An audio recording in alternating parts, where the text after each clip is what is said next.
নামমাত্র ভঙ্গুর যুদ্ধবিরতির আড়ালে ইয়েলো লাইনের অজুহাতে গাজায় ড্রোন হামলা অব্যাহত রেখেছে ইসরায়েল। এতে প্রতিদিনই হতাহত হচ্ছেন বহু ফিলিস্তিনি। সর্বশেষ 2023 সালের 7 অক্টোবর যুদ্ধ শুরুর পর থেকে এখন পর্যন্ত 73,000-এর বেশি ফিলিস্তিনি নিহত হয়েছেন। চলমান হামলার পাশাপাশি দক্ষিণ গাজার খান ইউনিসের বাস্তুচ্যুতদের শিবিরে তীব্র গরমে নতুন দুর্ভোগ সৃষ্টি হয়েছে। বিদ্যুৎ, বিশুদ্ধ পানি ও ন্যূনতম শীতলীকরণ ব্যবস্থার অভাবে হাজারো পরিবার অমানবিক পরিস্থিতিতে দিন কাটাচ্ছেন। এই পরিস্থিতির মধ্যেই প্রায় 2 দশক ধরে গাজার বেসামরিক প্রশাসন পরিচালনা করা গভর্নিং বা ইমার্জেন্সি কমিটি বিলুপ্ত করার ঘোষণা দিয়েছে হামাস। সংগঠনটি জানিয়েছে যুদ্ধের কারণে সৃষ্ট প্রশাসনিক শূন্যতা দূর করতে এবং জাতীয় ঐক্যের পথ তৈরি করতেই তারা সরাসরি বেসামরিক প্রশাসন থেকে সরে দাঁড়াচ্ছে। এর মাধ্যমে জাতীয় টেকনোক্র্যাটিক কমিটি বা ন্যাশনাল কমিটির হাতে প্রশাসনিক দায়িত্ব হস্তান্তরের পথ উন্মুক্ত হবে।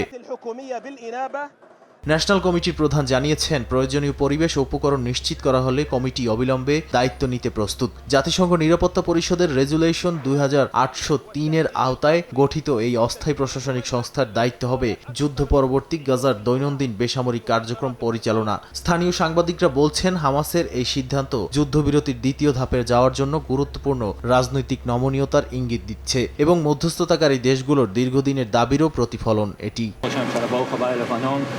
তবে এই ঘোষণাকে ইতিবাচকভাবে দেখছে না ইসরায়েল। দেশটির জ্যেষ্ঠ কর্মকর্তারা একে মিডিয়া স্টান্ট ও সময় ক্ষেপণের কৌশল বলে অভিহিত করেছেন। প্রধানমন্ত্রী বিনিয়ামিন নেতানিয়াহু আগেই বলেছেন, হামাস পুরোপুরি নিরস্ত্র না হওয়া পর্যন্ত গাজায় পুনর্গঠন শুরু হবে না। অন্যদিকে ট্রাম্প সমর্থিত গাজার বোর্ড অব পিস জানিয়েছে, তারা হামাসের ঘোষণা নোট করে রেখেছে, তবে তাদের মূল্যায়ন নির্ভর করবে বাস্তব পদক্ষেপের ওপর। তাই রাজনৈতিক উদ্যোগ শুরু হলেও যুদ্ধবিরতি, পুনর্গঠন ও ভবিষ্যৎ প্রশাসন নিয়ে অনিশ্চয়তা এখনও বহাল রয়েছে বলেই মত অনেকের।